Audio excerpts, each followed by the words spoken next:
Alright, so for beginners, they'll be wondering and be thinking on while JavaScript is hard, but JavaScript is easy if you are able to understand the basics, if you're being able to understand the fundamentals.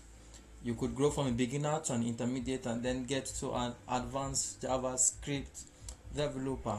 So what we'll be looking at today, we'll be looking at how to declare a variable. That will be the first thing any beginner should learn while studying JavaScript.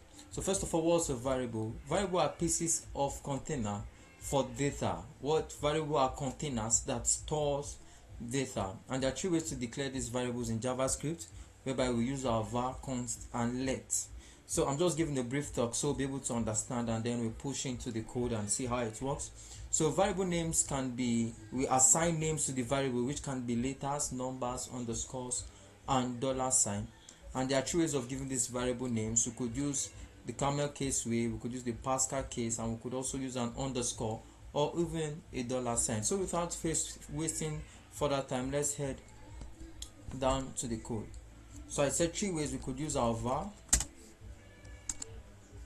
and then assign a variable name. So let's call this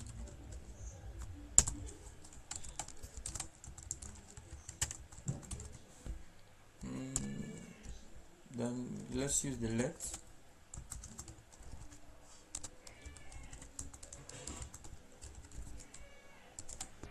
Let's call this gender.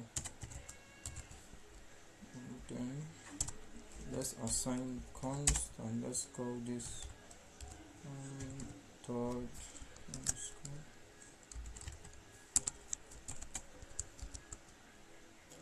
Let's call this Jason.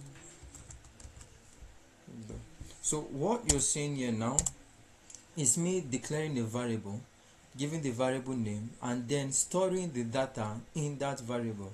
So what happens here is that this first name is assigned to a var, and then the data which this first name contains is known as John Doe.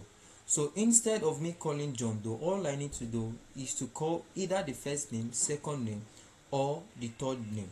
So I want you to see JavaScript variables as containers, and this is how we could actually declare this variable, just as you are seeing here. So if I should log to my console and say second name,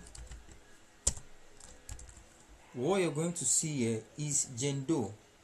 So this Jane Doe is being stored in this variable called the second name. If I should then let's also log into the first name.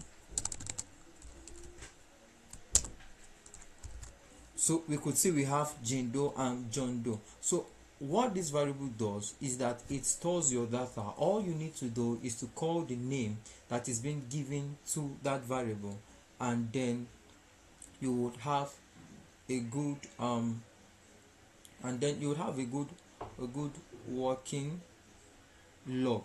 You have a good working log. So it's as easy as it is. All you need to do, give it a name and then store your data, and you could call it at any part of your code. So don't forget to subscribe, don't forget to click the like button and subscribe. Thank you very much.